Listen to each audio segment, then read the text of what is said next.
Well, in studio to discuss the situation in South Sudan is Ambassador Jimmy Makwach Deng, the deputy head of the mission in South Sudan. Many thanks for joining us in studio this morning. So, a famine. The situation seems pretty dire. Just paint a picture for us on what's really happening on the ground.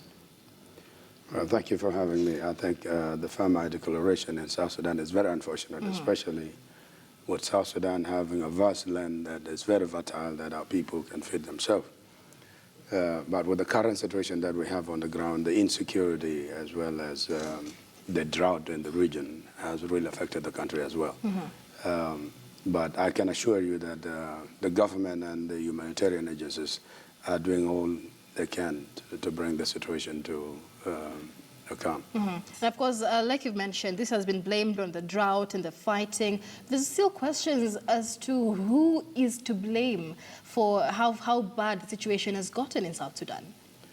Well, the question is not about who to be blamed, but the scenarios of what led to the current situation.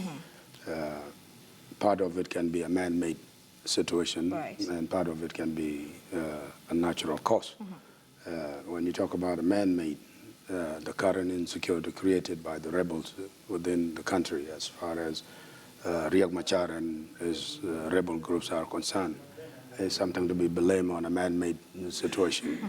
The drought is a national cause, a natural cause that you cannot blame anyone. And we hope, the situation can improve as soon as we can.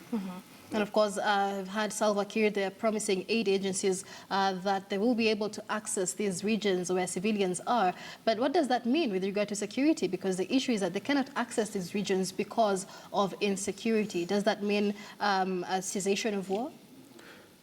Well, it's in our best interest as a government to make sure that all these humanitarian agencies are able to reach our people wherever they are in their remote areas. However, with isolated incidents of insecurity, some of the organizations have not had access to some of these areas simply because of insecurity that are created by isolated cases. We want to see to it that the UN agencies are able to reach our people. There is no blockage or denial of humanitarian access to the population that are in their need of humanitarian aids. That I can assure you, and the government is doing all it can to coordinate with the UN and other humanitarian agencies to make sure that they reach our people wherever they are. And I like that you mentioned that these are isolated cases of insecurity. Just with regard to this fighting, what is the situation now? Well, I can assure you that as we speak now, the situation has improved tremendously. There are only a few regions where we still have an isolated cases, as I said, where the rebels are, or the bandits in that case, are still attacking civilians off and on. But I can assure you that the situation has really improved now.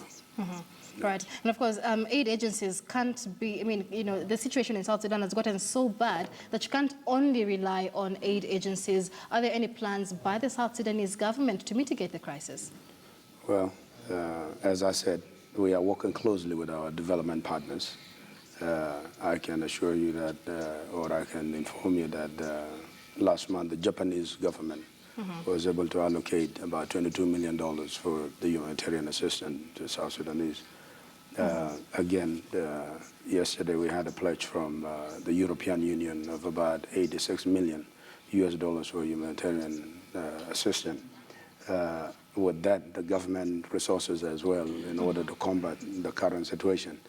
I'm sure soon we are going to have a different outlook of the situation.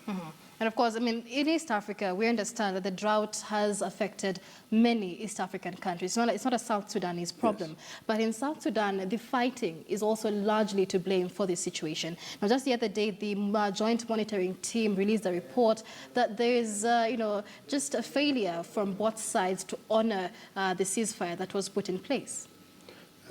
From our part as a government, we are doing our bit to implement the current peace agreement that has been signed.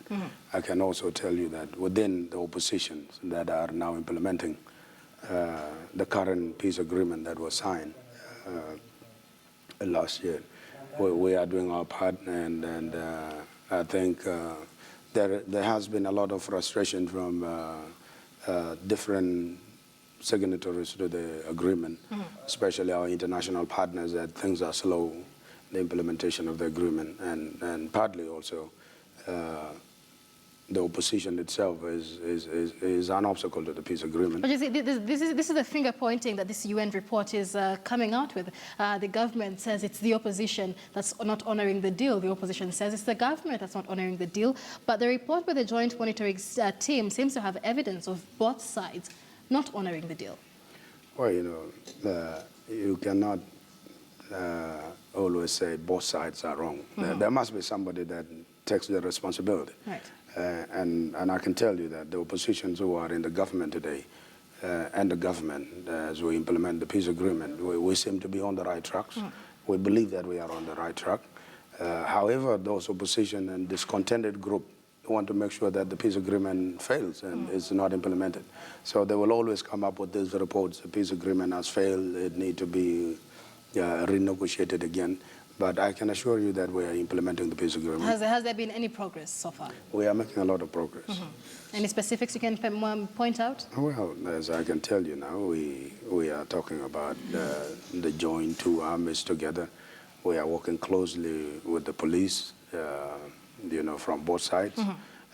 We are reaching out to all the rebels control areas through the current First Vice President Aban, who is a signatory now as far as Riek Machar was replaced. So we are working very closely with the current opposition in the government in order to implement the peace agreement and in order to improve the security situation to make sure that the peace agreement is implemented.